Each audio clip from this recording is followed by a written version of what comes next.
My name is Major Molly Martin. I'm 35 years old, and I have just buried the only man who ever saw the person behind the uniform. Just 24 hours after an American flag was folded with solemn precision and placed into my trembling hands, I stood on the threshold of my own home and watched it being pillaged. My father-in-law, Raymond, was directing his sons as they carried out my grandmother's armchair. His voice was cold as steel. "The family legacy must be returned to the bloodline, girl. Your tour of duty here is over." My mother-in-law, Patricia, smiled at me, a smile as sweet as Southern iced tea, but laced with contempt. She picked up our wedding photo from the mantel, slid my picture out from behind the glass, and dropped it into a trash bin. "We'll keep the one of Marcus," she said casually. "He doesn't need you in the background anymore anyway." They treated me like a sentry whose watch had ended. But they made a fatal mistake. They thought they were fighting a lone widow. They had no idea they were marching onto a battlefield my husband had already prepared. Let me know where you're listening from in the comments. Hit that like and subscribe button if you've ever been made to feel like an outsider in the very place you called home. The air in Charleston is a living thing. It's heavy, wet, and clings to your skin like a second uniform you can't strip off. After the funeral, after the final salute and the gut-wrenching sound of taps echoing in the humid air, I didn't go home. I couldn't. The silence in that house would have been louder than any battlefield.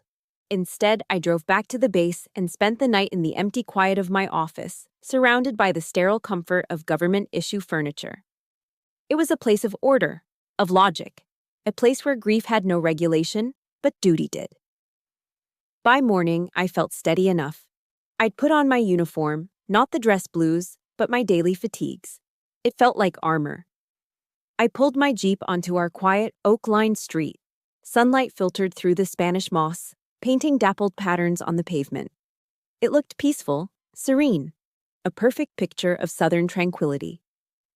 But as I walked up the brick pathway to my front door, the first alarm bell sounded in my head. The door was slightly ajar. I never left it ajar. My hand went to my pocket, fumbling for my keys out of pure habit. I slid the key into the lock. It didn't turn. I tried again, pushing harder. Nothing. It felt like hitting a wall of solid steel. My key, the key to my home for 8 years, was useless. They had changed the locks. A cold knot tightened in my stomach. I took a steadying breath, straightened my back, and pressed the doorbell. The chimes echoed inside, a cheerful melodic sound that felt like a mockery. After a long moment, the door creaked open. My brother-in-law, Timothy, stood there, shirtless, a half-eaten bag of potato chips in his hand. He looked at me not with sympathy but with annoyance, like I was a door-to-door salesman interrupting his Saturday morning. "Oh, it's you," he mumbled through a mouthful of chips. He didn't move aside. I had to step around him to enter my own home. And then I saw it. The living room wasn't a home anymore. It was a staging area for an evacuation. My father-in-law, Raymond Coleman, stood in the center of the room like a 4-star general surveying a conquered territory. He held a clipboard, a pen tucked behind his ear, and was directing 2 movers I didn't recognize. The air was thick with the cloying humidity of Charleston and the sharp, cheap scent of Raymond's cigar smoke. He looked up, his eyes sweeping over me without a flicker of compassion. "You're back sooner than we expected," he said, his voice flat. "No, I'm sorry for your loss." "No, how are you holding up?" "Just a statement of tactical inconvenience." He tapped his clipboard. "We're proceeding with the transfer." That word, transfer. He said it like he was talking about a military base being decommissioned, not a home being ripped apart. Not the home where Marcus and I had hosted barbecues, celebrated Christmases, and held each other on the nights before my deployments. Just then, a voice dripped down from the top of the stairs, sweet as honey laced with arsenic. "Well, look who's here." Patricia, my mother-in-law, descended, holding my jewelry box. It was a simple wooden box Marcus had bought me at a craft fair in Ohio. She opened the lid and peered inside with a look of distaste. "My, these things look awfully simple, Molly dear," she cooed, her southern drawl thickening. "Are these standard issue? You can take them, of course. We have no need for them." My breath hitched, but I said nothing.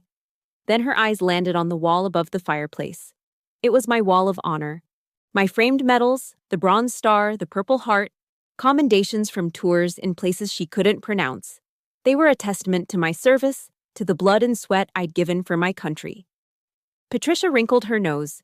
"Gerald," she called to her other son, who was taping up a box of books. "Take those things down. They simply don't match the aesthetic of the house." The words hit me harder than any physical blow. It wasn't about the house. It wasn't about aesthetics. It was about erasure. They were systematically removing any trace that I, Major Molly Martin, had ever existed within these walls. The disrespect for my service, for the very symbols of my sacrifice, was a deeper violation than them changing the locks. I finally found my voice. It came out low and steady, the voice of a commander, not a grieving widow. "What do you think you're doing?" Raymond turned slowly, deliberately. He took the cigar from his mouth and looked me up and down, his eyes lingering on my uniform, with disdain. "Listen here, girl," he said, his voice dropping to a menacing calm. "Marcus may have married you, but he couldn't make you a Coleman. Blood is blood.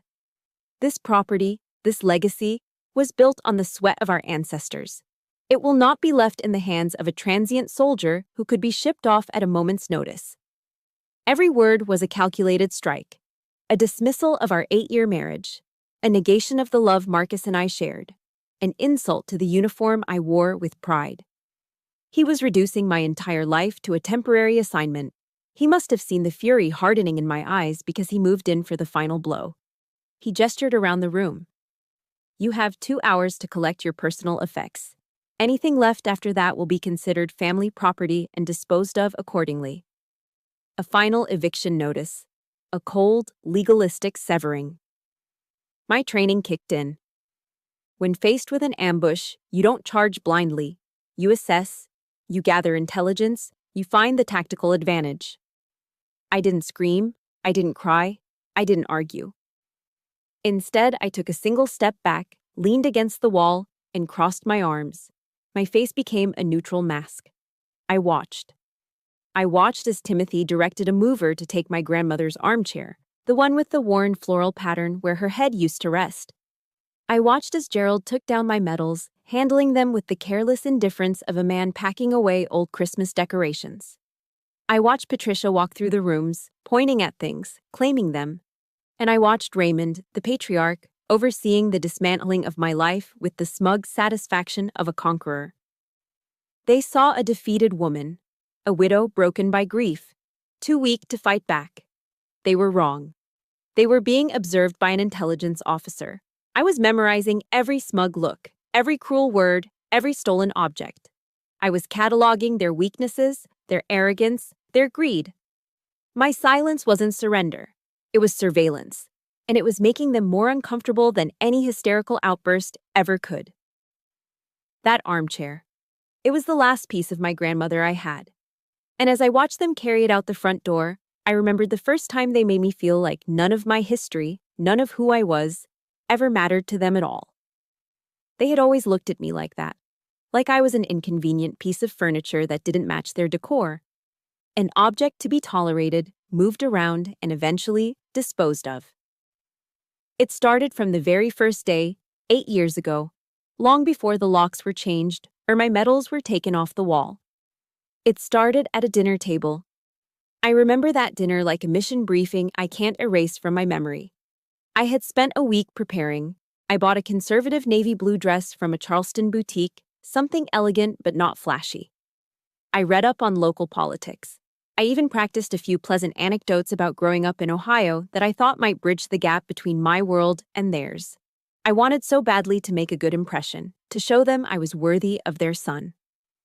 When Marcus ushered me into their sprawling colonial home, the first thing I noticed was the silence. It was the kind of heavy, oppressive quiet that absorbs all sound. The second was the gleam. Everything was polished to a mirror shine: the mahogany dining table, the silver candlesticks, the hardwood floors. It felt less like a home and more like a museum exhibit on Southern aristocracy. We sat down to a formal dinner of shrimp and grits, a dish I had never tasted before. Patricia started the interrogation, disguised as polite conversation. She smiled, a perfectly painted, motionless smile, and tilted her head. "Marcus tells us you're a captain in the army, dear," she said, her voice smooth as silk. "You command men?" "Yes, ma'am," I replied. "A logistics company." She murmured, taking a delicate sip of her iced tea. "It must be very loud."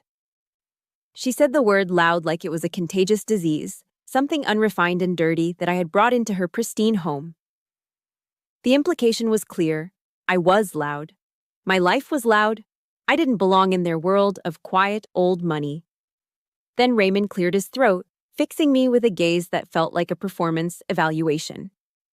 "And your family, they're back in Ohio?" he asked. "Yes, sir. My dad retired last year."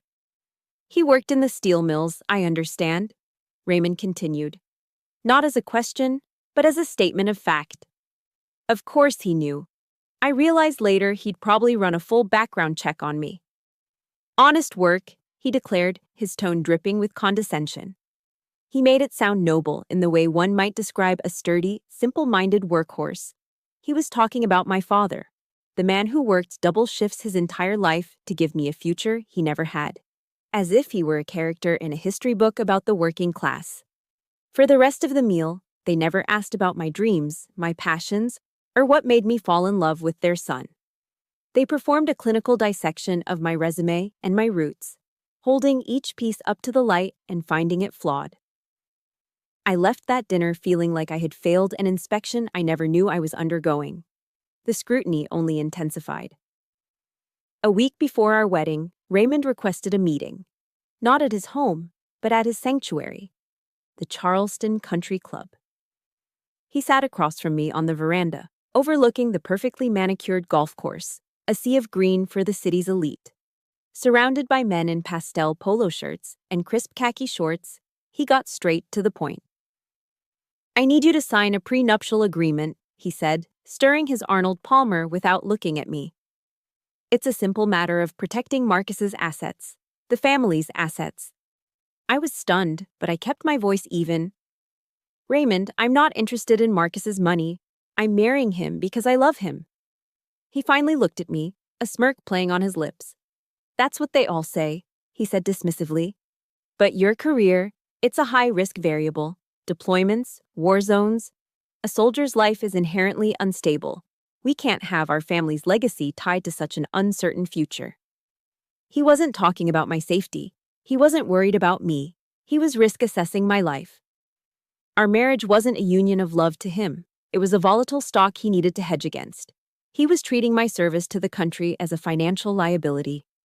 Through it all, Marcus was my saving grace. He saw the subtle digs, the dismissive glances, the cold shoulders. That night, after the dinner, he held me in his arms in the small apartment we rented, a world away from his parents' mansion. His own voice was filled with pain. "I'm so sorry, Moll. They don't get it," he whispered into my hair. "They don't see you. All they see is the uniform." And he was right. They saw the uniform as a costume, a symbol of a world they didn't understand or approve of. But Marcus saw it as a part of me, but not all of me. He saw the woman who loved stray dogs and bad action movies. The woman who could be tough as nails on the outside but who cried during sappy commercials. He was my only ally in this silent, chilly war. His love was my shelter. I kept trying, though, for him. That first Christmas after we were married, I spent weeks knitting a scarf for Patricia. It was a beautiful, soft cashmere in a deep emerald green I thought would complement her eyes. I poured hours into it, each stitch a silent plea for acceptance. On Christmas morning, amidst a mountain of expensive gifts under their towering tree, I handed her my small, carefully wrapped present. She opened it and smiled that same, placid smile. "Oh my, you're quite crafty, aren't you?" she said. She held it up for a moment, then turned to their housekeeper, a lovely woman named Eleanor, who was quietly serving coffee. "Eleanor, this would look wonderful on you, a little Christmas bonus." Then, without missing a beat, she turned back and handed Marcus a small, heavy box. Inside was a brand new Rolex. The public humiliation was staggering. The message was unmistakable. My heartfelt effort was worth nothing more than a hand-me-down to the staff. My gift, born of time and hope, was garbage. In that moment, watching the hurt flash in Marcus's eyes before he masked it, I finally understood. It didn't matter how hard I tried. I would never be enough. I would always be the girl from Ohio, the soldier, the outsider. It's a lonely feeling, isn't it? To pour your heart into a gift, only to have it tossed aside. If you've ever felt that sting of rejection, hit that like button and comment with a simple word. I understand. Let's see how many of us have been there. For years, I told myself I could endure their Cold War, that Marcus's love was enough armor. But I was wrong. The Cold War turned hot on a warm summer evening at a cousin's wedding, the night I overheard the truth of their endgame. The night in question was supposed to be a celebration. It was 3 months before Marcus passed away. His cousin was getting married at one of Charleston's historic plantations, a place where the oak trees were older than the country itself, and the air smelled perpetually of sweet tea and old money. The reception was a grand affair under a sprawling white tent, lit by fairy lights that glittered like captive stars. Men in seersucker suits sipped bourbon while women in floral dresses fanned themselves against the humid southern evening. It was a perfect portrait of genteel charm. And like most perfect portraits, it was a beautiful lie. For my part, I was playing a role I'd perfected over 8 years, the dutiful daughter-in-law. Patricia, holding a glass of champagne, steered me through the crowd with a proprietary hand on my elbow. At every cluster of guests, she would perform the same little show. "Have you met Marcus's wife, Molly?" she would say, her voice bright and brittle. Then she would lean in conspiratorially, adding, "She's a major in the army, you know."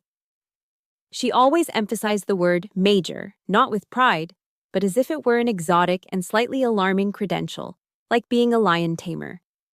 It was her way of reminding everyone, and me, that I was the oddity, the cuckoo in their well-appointed nest. I just smiled, shook hands, and answered the same predictable questions about my exciting life, all while feeling like an undercover agent deep in enemy territory. The smiles were my camouflage. After an hour of this performance, I felt the need to escape. The forced pleasantries and the weight of their judgment were suffocating. I murmured an excuse to Marcus and slipped away from the tent, walking toward the mansion's manicured gardens. The air out there was cooler, filled with the intoxicatingly sweet scent of blooming magnolias. I found a stone bench tucked away in an alcove, hidden from view, and just breathed. For 5 minutes, I wasn't Major Martin or the outsider daughter-in-law. I was just Molly, a woman trying to find a moment of peace. When I felt composed enough, I started back towards the reception. The path wound around the side of the house, past a darkened veranda. As I neared the corner, I heard voices drifting from the shadows. Familiar voices. I froze. It was Raymond. He was speaking in a low, conspiratorial tone to his sons, Gerald and Timothy. "When Marcus is gone," he said, his voice stripped of all its public charm, "we have to move fast. Dad's lawyer says a wife has certain residency rights for a period, but we can apply pressure, make things uncomfortable." I pressed myself flat against the cold brick wall of the house, my heart beginning to hammer against my ribs. "She's a soldier," Raymond continued, his voice laced with disdain. "She's used to moving. All we have to do is make it clear she's not welcome, and she'll pack her bags and leave on her own. A clean break." They were talking about Marcus's death, not as a tragedy, not as a potential heartbreak, but as a logistical checkpoint in a business plan. They were strategizing my removal before he was even sick. Then Gerald, the eldest, chimed in, his voice greedy.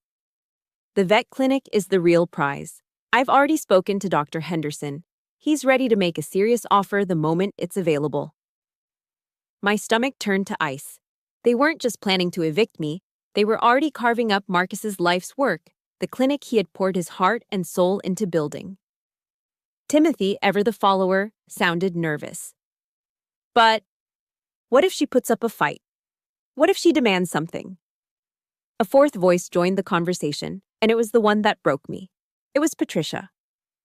She must have just walked up. She let out a soft, contemptuous laugh. "Oh, sweetheart, don't you worry your pretty little head," she said, her voice a venomous whisper. "What is she going to demand? She came into this family with nothing but a duffel bag. She'll leave the same way. You just leave her to me. Woman to woman, I know exactly what to say to make her understand her place." My heart didn't just break, it stopped. The air left my lungs. This wasn't just dislike or prejudice anymore, this was a calculated plot. A cold, cruel, and methodical conspiracy to erase me from their lives and seize everything Marcus and I had built together. The pretty lights of the party seemed to dim. The cheerful music suddenly sounded grotesque and mocking. I was standing in the dark, listening to my own eviction being planned. I don't know how I made it back to the table. I don't know how I managed to smile at Marcus and tell him I was just feeling a little tired. The rest of the evening passed in a blur of detached observation. Every smiling face, every polite conversation felt like a scene from a horror movie. The drive home was silent. The air inside our car was thick and heavy, charged with unspoken words. Marcus kept glancing at me, his brow furrowed with concern. "Moll? What's wrong?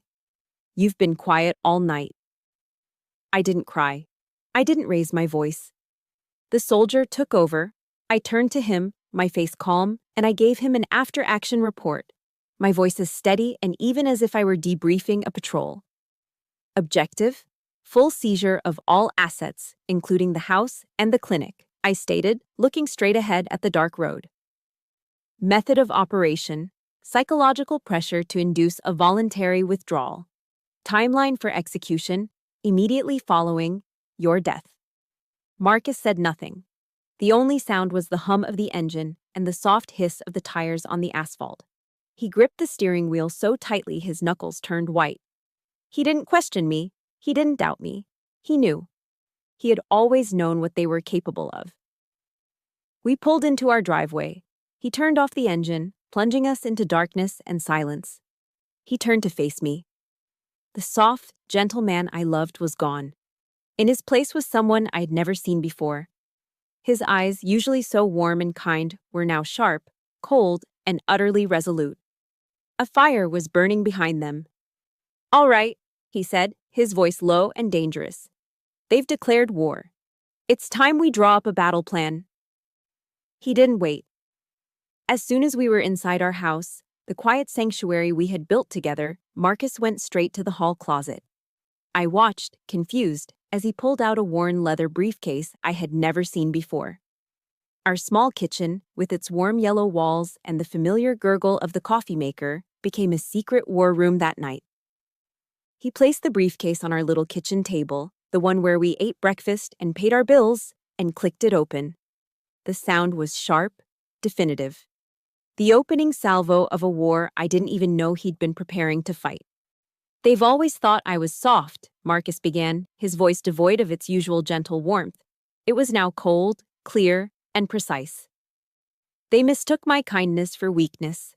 They were wrong."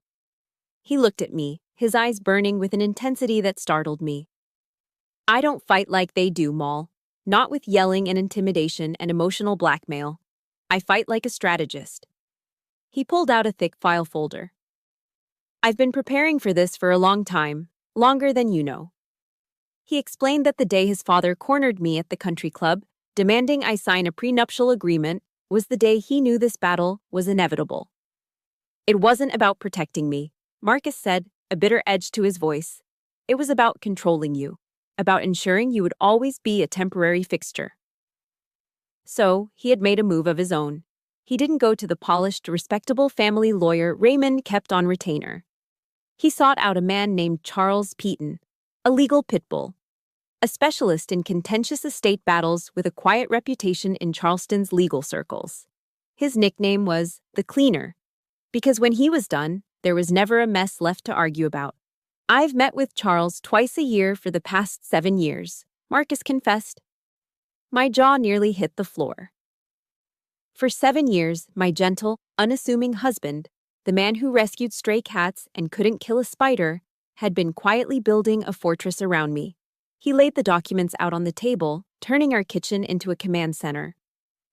I've diagnosed my family's illness, Molly, he said, using his veterinarian's logic. It's a chronic, incurable case of greed. And this, he tapped the stack of papers, is the treatment plan. He showed me the first line of defense. Defensive line 1, joint tenancy with right of survivorship. He explained how, with Charles's guidance, he had systematically restructured the ownership of every major asset we had. The house, the clinic, our investment portfolio, all of it was converted. Think of it as a legal minefield, he said, a grim smile touching his lips. The moment I'm gone, ownership of everything automatically and immediately transfers to you. It completely bypasses the will. It bypasses probate court. It bypasses them. They can't touch it. Then he pulled out another document. Defensive line 2, the Iron Will. It was a last will and testament, but it was drafted with the precision of a military order. It was airtight, witnessed by a judge and a senior partner at Charles's firm, and notarized. It bequeathed everything else, every book, every piece of furniture, every dollar in our personal accounts, directly to me, his beloved wife. My protector was leaving nothing to chance. I was speechless, overwhelmed by the sheer scale of his foresight, of his quiet, fierce protection. But he wasn't done. He reached back into the briefcase and pulled out one last item, a single, sealed envelope. And this, he said, his voice dropping low, is defensive line 3. This is the nuclear option. He pushed the envelope across the table to me. My name was written on the front in his familiar, steady handwriting. He explained, "That isn't a love letter, Molly. It's an indictment." For years, every time his family had slighted me, every time they'd made a cutting remark or a dismissive gesture, Marcus had gone home and written it down. He documented it all. The date, the time, the exact words used. He had recorded his mother's comment about my loud and temporary lifestyle. He had quoted his father's obsession with protecting the bloodline. He had noted down every single time his brothers had treated me like I was invisible. The letter, he explained, ended with one final, devastating paragraph. By treating my wife, a soldier who has sacrificed more for her country than you ever will for your family. As the enemy, you have forfeited your right to be called my family. You have shown me your true values, and I reject them. Therefore, you are to receive nothing from me but my contempt. A tear slid down my cheek, hot and sudden. He had seen. He had seen every paper cut, every invisible wound they had inflicted over the years, and he had turned them into a weapon to defend me. Marcus reached across the table and took my hand. His touch was firm, grounding me. Charles Piton has the original, signed and notarized, along with several certified copies. His instructions are explicit. If my family makes a single hostile move against you after I'm gone, he is to deploy everything. The property deeds, the will, and he is to read that letter aloud to them, in person. He looked me straight in the eye, and the weight of his love was staggering. "I am so sorry I'm leaving you with this fight, Major," he said, using my rank with a new kind of respect. It wasn't a mark of difference anymore. It was a title acknowledging my strength. "But I know you. I know you won't back down. I need you to promise me. Promise me you'll hold the line." In that moment, he wasn't my gentle husband anymore. He was my commanding officer, entrusting me with the most important mission of my life. The mission to honor his love and protect the life we built. I squeezed his hand, my voice clear and steady, all the tears gone. "Yes, sir," I said. "I'll hold the line." We had a plan. We had a fortress. We thought we had time.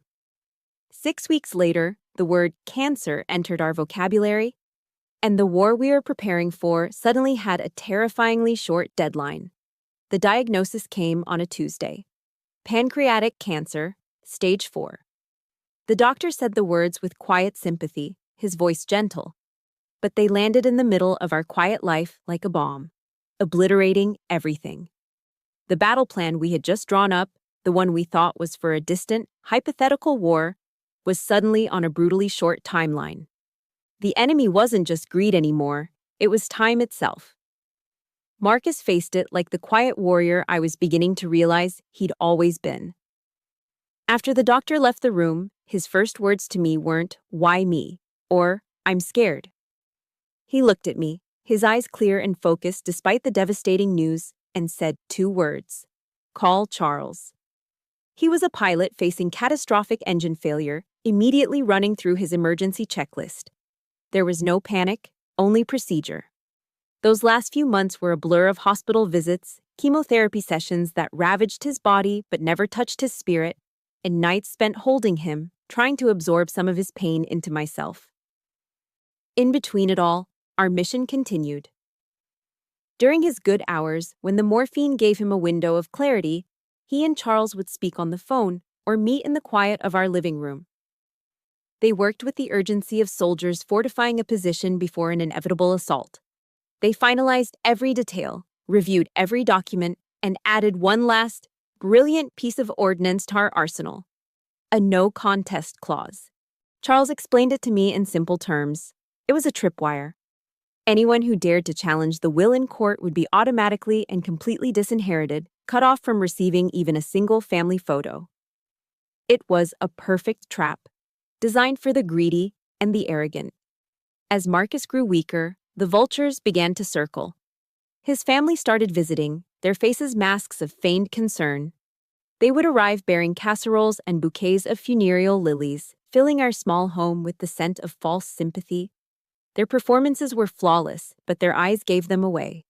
They weren't looking at Marcus, they were looking past him, at the house, the furniture, the assets.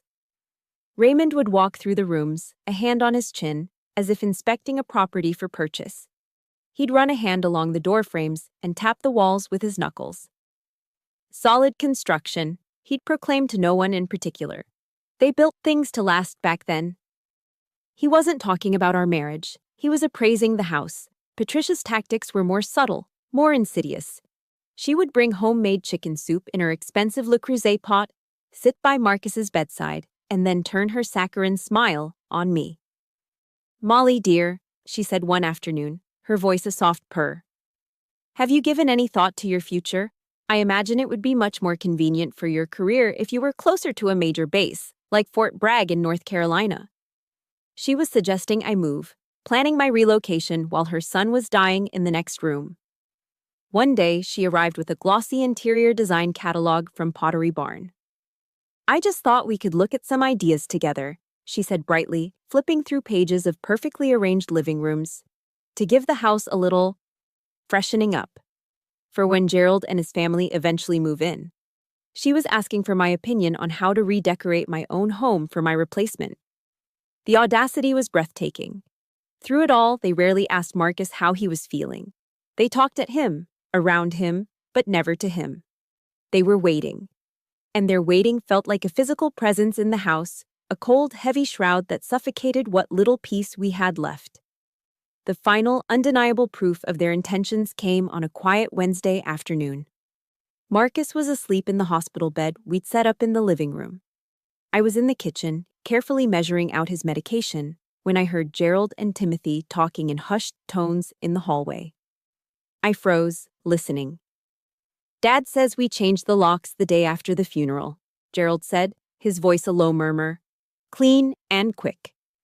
"Yeah," Timothy agreed. "Best to do it while she's busy with all that military paperwork stuff. Less of a scene that way." The syringe nearly slipped from my trembling hand. A wave of nausea washed over me. I looked over at Marcus. His eyes were open. He had heard every word. He was too weak to speak, but he reached out and squeezed my hand, a faint but firm pressure. A fire I thought had been extinguished by the illness flared in his eyes one last time. "See?" he whispered, his voice a dry rasp. "Never underestimate their greed." He took a ragged breath. "Now you know what you have to do." He was giving me my final orders. The day of the funeral was gray and overcast, the Charleston sky weeping a warm, misty rain. I stood at the graveside in my Army service uniform, the green fabric feeling heavy and formal. I watched as the honor guard meticulously folded the flag that had draped his casket, their movements crisp and full of a reverence his own family lacked. When they presented the flag to me, a perfect tight triangle of stars and stripes, my composure finally cracked. For a moment, I was not Major Martin. I was just Molly, a woman who had lost her entire world. As the small crowd began to disperse, Raymond gathered his remaining family, Patricia, Gerald, and Timothy, into a tight, exclusive circle near the headstone. He intentionally positioned himself so his back was to me, physically pushing me to the periphery. I stood alone, holding the flag as he cleared his throat to make an announcement. In order to preserve Marcus's legacy, he declared, his voice thick with a counterfeit solemnity that made my stomach clench. And to provide stability for the next generation, we have decided that the house will be transferred to Gerald and his family. His son needs a proper place to grow up. My grief was instantly replaced by a cold, hard fury. I stepped forward. I am his family, I said, my voice quiet but cutting through the humid air. The house is my home. Raymond turned to face me, his expression not of sympathy but of cold dismissal. He looked at me as if I were a complete stranger, an interloper at a private family event. You are not his blood, Molly, he said, each word a final deliberate twist of the knife. And down here in the South, blood is all that matters. It was his final declaration of war, delivered over the fresh grave of his own son. The battle Marcus and I had prepared for was about to begin. I didn't go back to the base after the funeral. I didn't go anywhere. I spent the night in my Jeep, parked 2 blocks down the street from my house, hidden in the shadows of a massive live oak. I watched. My grief had been cauterized by Raymond's final insult at the cemetery, replaced by a cold, sharp-edged resolve. I knew they would move fast. Arrogance makes people predictable. At 8 a.m. the next morning, my surveillance paid off. A big white moving truck from a local company rumbled down the street and backed into my driveway with a screech of its brakes. The ambush was underway. A few minutes later, Gerald emerged from the house, clipboard in hand, already directing the movers with an air of self-importance. I didn't drive up. I didn't rush in screaming. That's what they expected. Instead, I started my engine, pulled out, and parked again at the corner of the block, giving myself a clear line of sight to the entire operation. From my driver's seat, I watched them carry out the first pieces of my life. The floor lamp Marcus and I had picked out together, a box of my books, the small kitchen table. My heart was a cold, steady drum against my ribs. There was no fear, no panic, just the focused calm that comes before a mission launch. I pulled out my phone. I didn't hesitate. I dialed the number Marcus had made me memorize. It rang twice. Piton, a deep, calm voice answered. Charles, it's Molly Martin, I said, my voice even and low. I kept my eyes fixed on the house. The operation is active. The hostiles are on site. They're removing assets from the property. I spoke in the language I knew best, the language of the military. It stripped the emotion away, leaving only the facts. There was a brief pause on the other end, then Charles's voice came back, just as calm, but with an undercurrent of steel. Understood, Major. Reinforcements are en route. ETA 10 minutes. He didn't say, I'll be right there. He said, reinforcements. The word was a promise. Hold your position, he added, then the line went dead. I put the phone down, took one more deep breath, and got out of the car. I walked, not ran, down the sidewalk. I didn't go to the front door. I walked to the end of the driveway and stopped, planting my feet squarely in the middle of it, blocking the path. Then I crossed my arms and waited. My posture was perfect. Back straight, shoulders squared, chin up.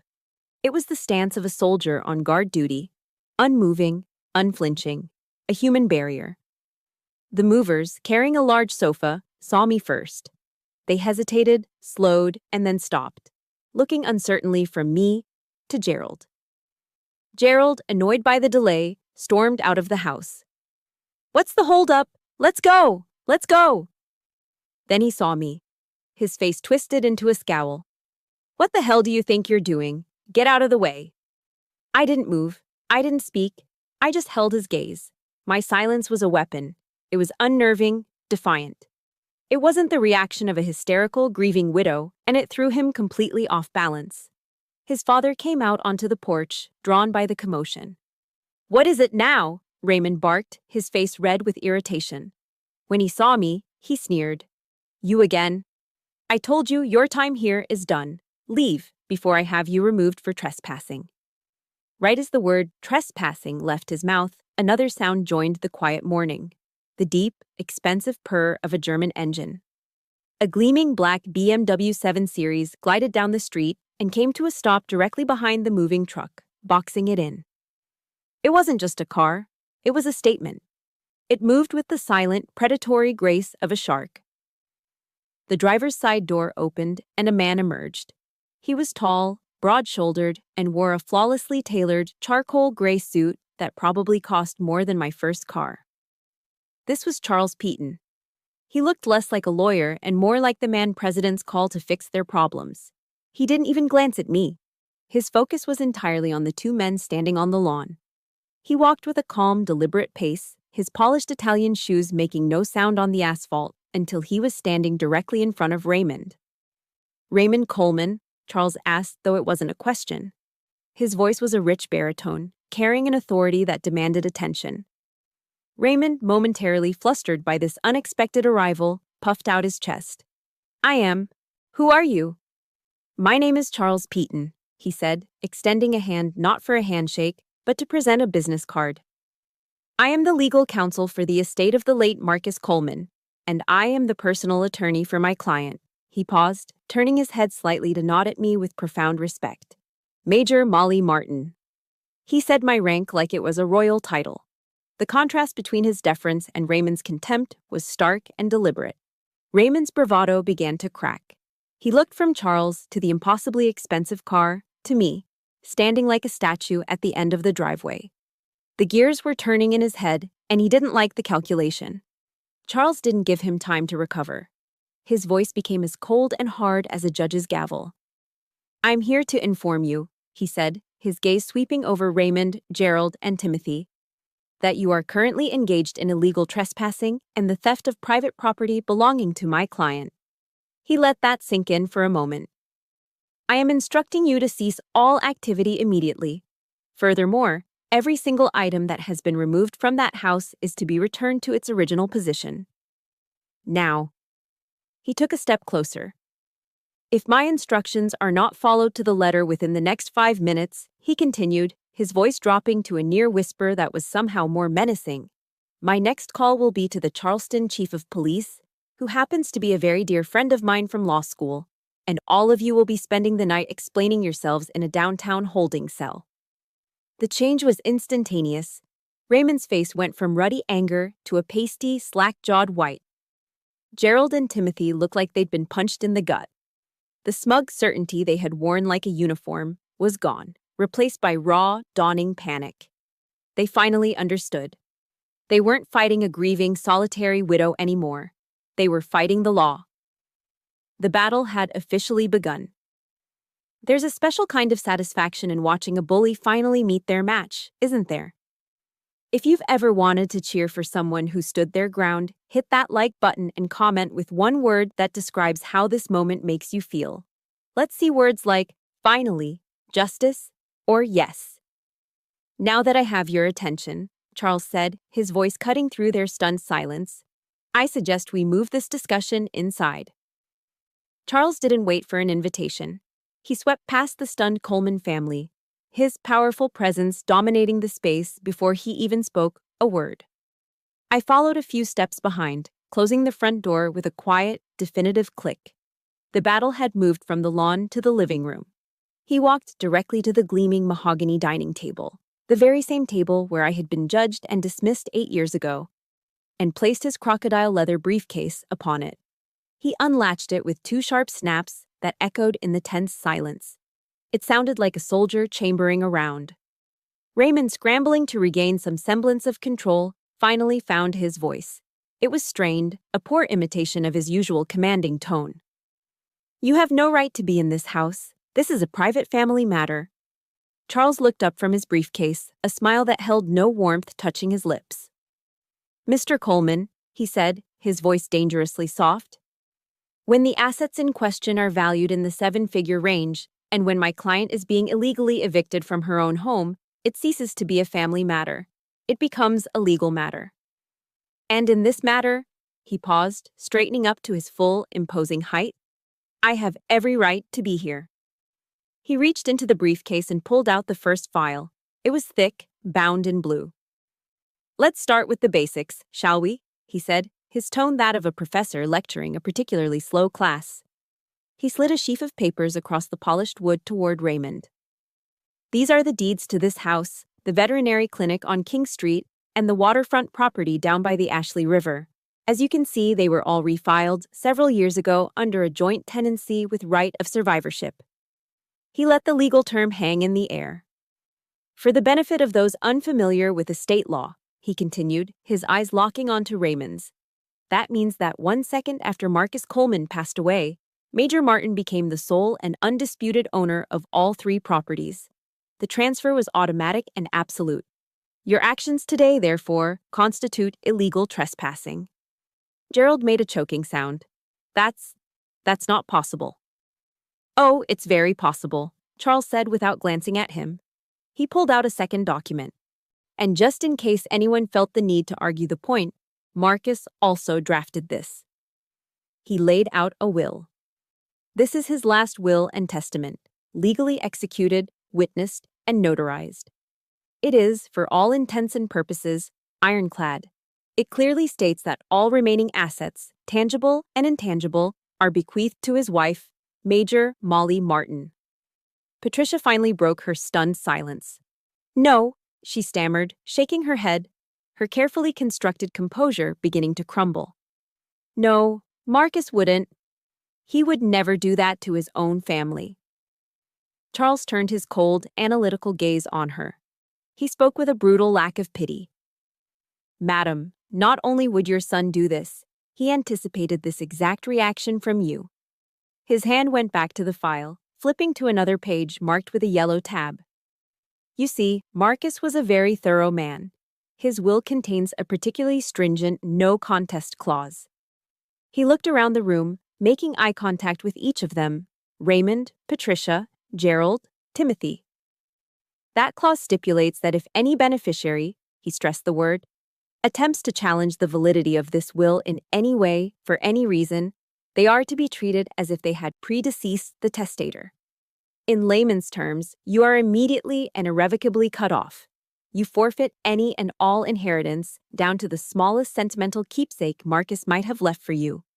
He leaned forward, placing his hands flat on the table. The friendly professor was gone, replaced by a ruthless prosecutor delivering his closing argument.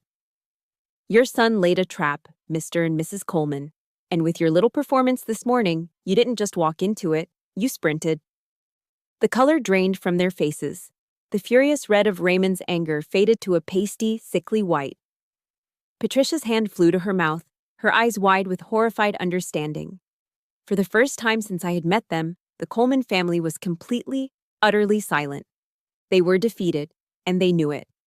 They had been outmaneuvered, outsmarted, and legally disarmed by the son they had always underestimated. I stood by the door, my arms still crossed, a silent sentinel watching the fortress Marcus had built for me withstand the siege. Charles glanced over at me, his expression unreadable, but his eyes gave a slight, almost imperceptible nod. It was a gesture of respect between allies, a confirmation that the first phase of the mission was a success. He then turned back to the broken family. But Marcus knew, Charles said, his voice dropping again, drawing them in. He knew that legal documents, as powerful as they are, might not be enough to penetrate the unique culture of your family. He knew a stronger blow was needed. One aimed not at your wallets, but at your conscience. He reached into his briefcase one last time and pulled out the sealed envelope, the one with my name on it. He held it up between his thumb and forefinger. If you still have any doubt as to your son's final intentions, Charles said, if you still cling to the delusion that this is all some terrible misunderstanding, then perhaps you should hear it from him. He paused, letting the weight of his words fill the room. And that, he said, his voice dropping to a near whisper, was just the opening salvo. Are you interested in hearing the final words Marcus really wanted to say to his family? No one answered him.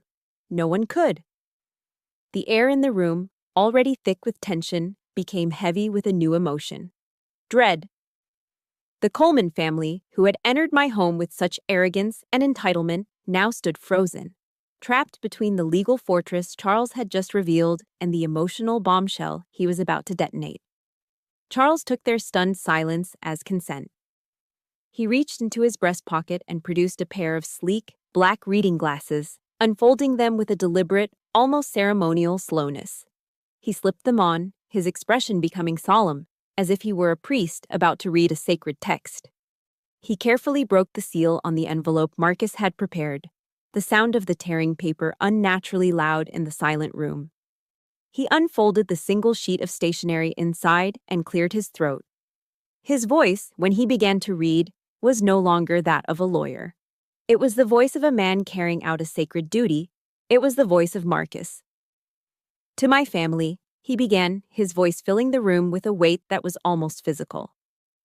If you are hearing these words, it means I am no longer there to stand between my soldier and your cruelty. This is a private matter, Raymond finally croaked, his voice cracking. He took a half step forward, a pathetic attempt to reassert his lost authority. Charles didn't even look up from the page. Your son's instructions were explicit, Mr. Coleman, he said, his voice cutting through Raymond's protest like glass. This letter was to be read aloud, publicly, in the event of any hostile action taken against his wife. You, he paused, finally lifting his eyes to pin Raymond with a cold stare, have more than met that condition. He returned his gaze to the letter, and the weight of Marcus's words descended again.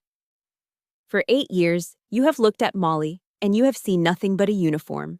You saw her sacrifice as a flaw, her courage as an inconvenience, and her dedication as a threat to your neat, orderly world of inherited privilege. The words landed like stones, each one finding its target. You saw a soldier, but you refused to see the woman. The one who held my hand through every fear, who celebrated every small victory, who loved me not for my name, but for my heart. Charles's voice continued, a relentless, posthumous accounting of their sins. He turned his head slightly towards Raymond.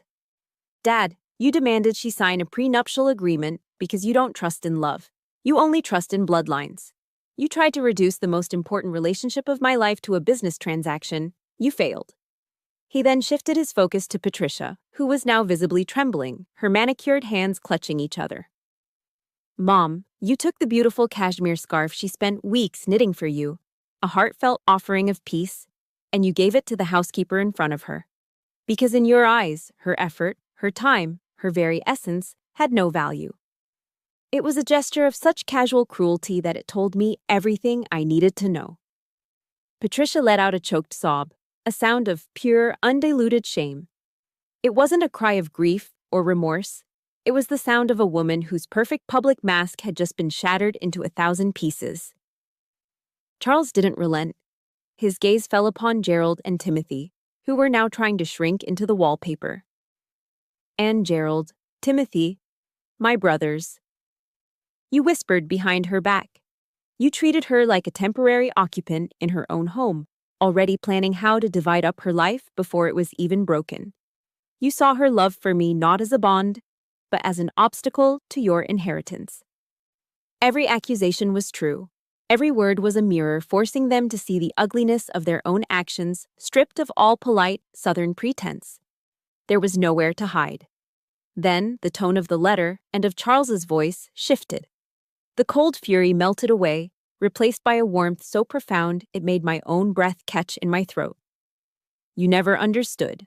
Charles read, his voice now filled with a deep, loving reverence. You saw her being a soldier as the problem. You were so wrong. I loved her because she is a soldier. She taught me what real honor looks like. She taught me about loyalty. Not to a name or a bank account, but to a person, to a set of values. She taught me how to stand up for what is right, even when you are standing alone. He paused, letting the words settle. Molly was my moral compass. She was the best part of me. This house was never just brick and mortar to us. It was our fortress, a sanctuary we built together against a world that did not always understand. And you do not, he read, his voice ringing with Marcus's conviction. Take a fortress from a soldier.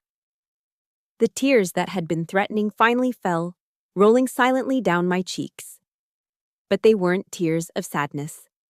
They were tears of pride. Tears of being seen, of being known, of being loved so completely. He had seen me, all of me, and he had loved me for it.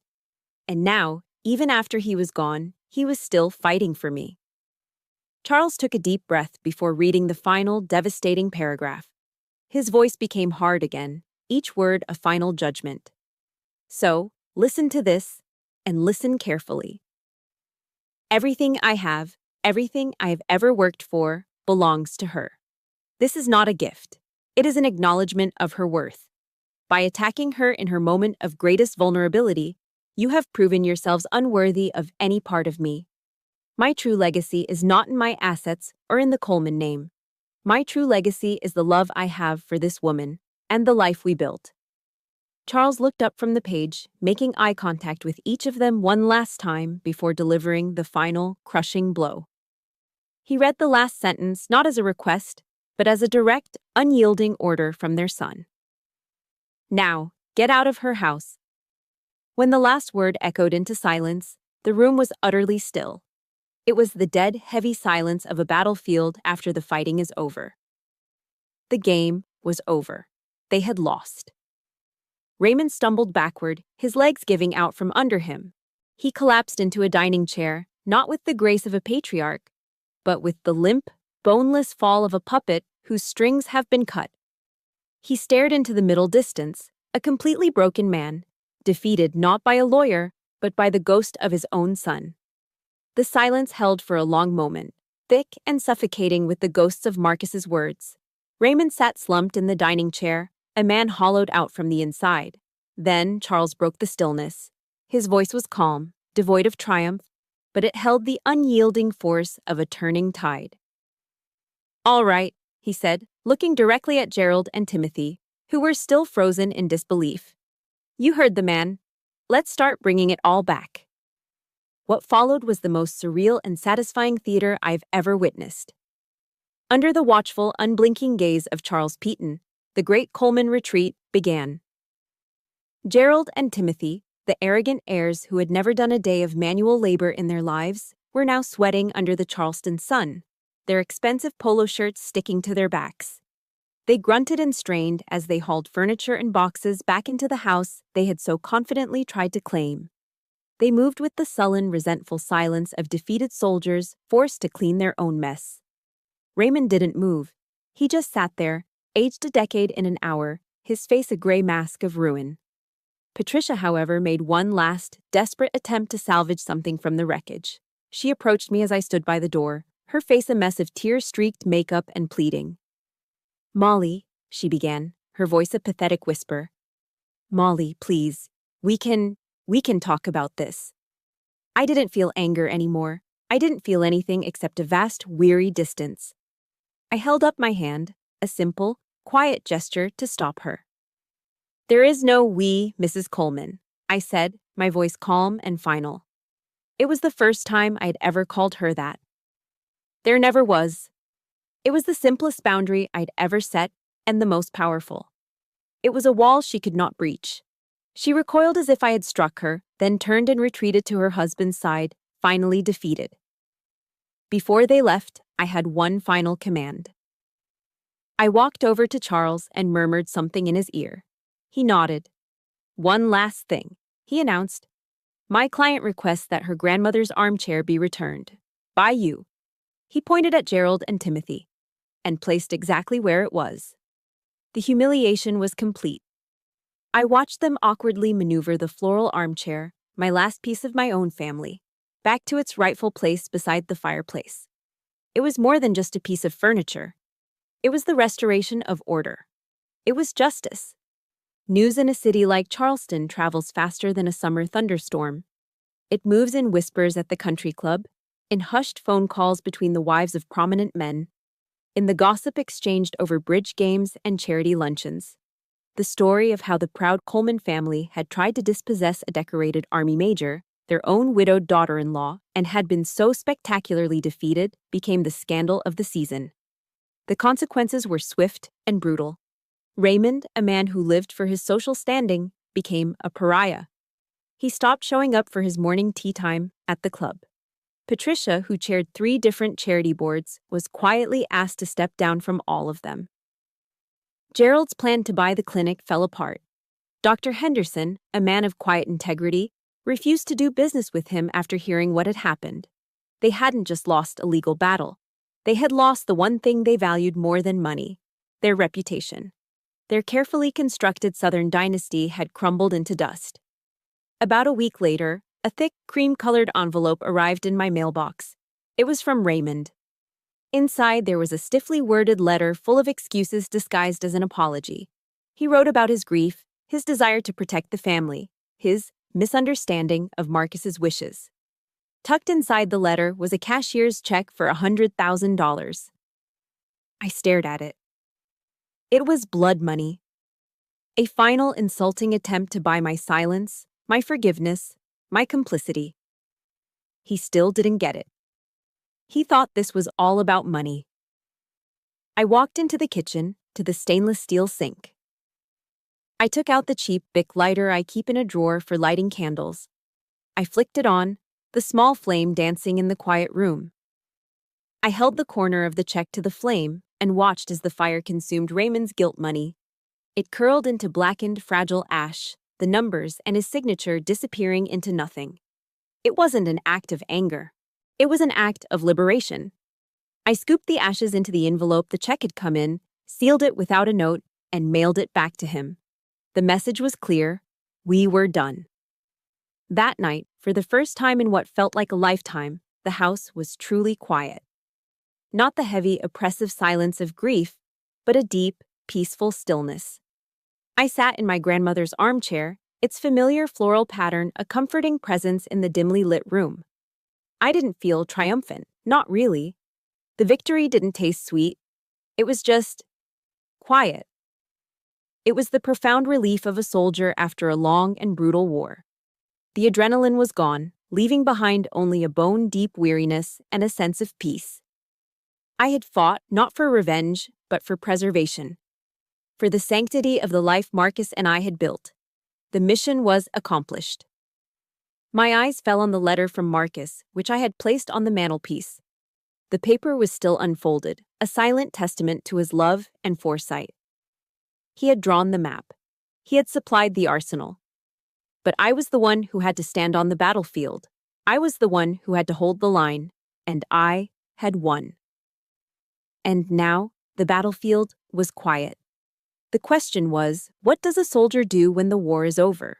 What do you build on the ground you fought so hard to protect?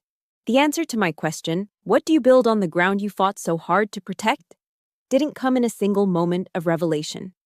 It arrived quietly, piece by piece, over the next 6 months, like the slow, steady Charleston dawn breaking over the harbor. It began not with a grand design, but with a simple decision.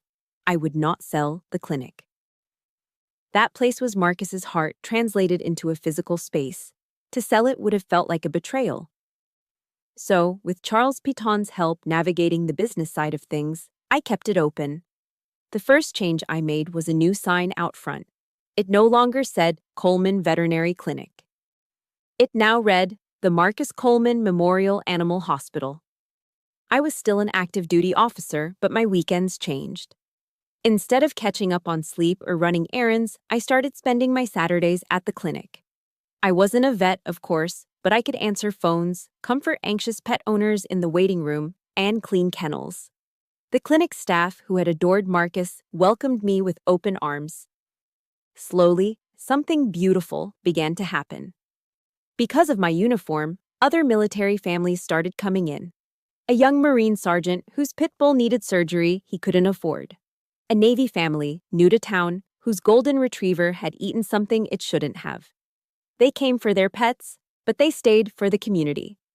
The clinic's waiting room became an unofficial gathering spot, a place where military spouses could share advice over a cup of coffee, where soldiers could talk freely without having to explain their lives.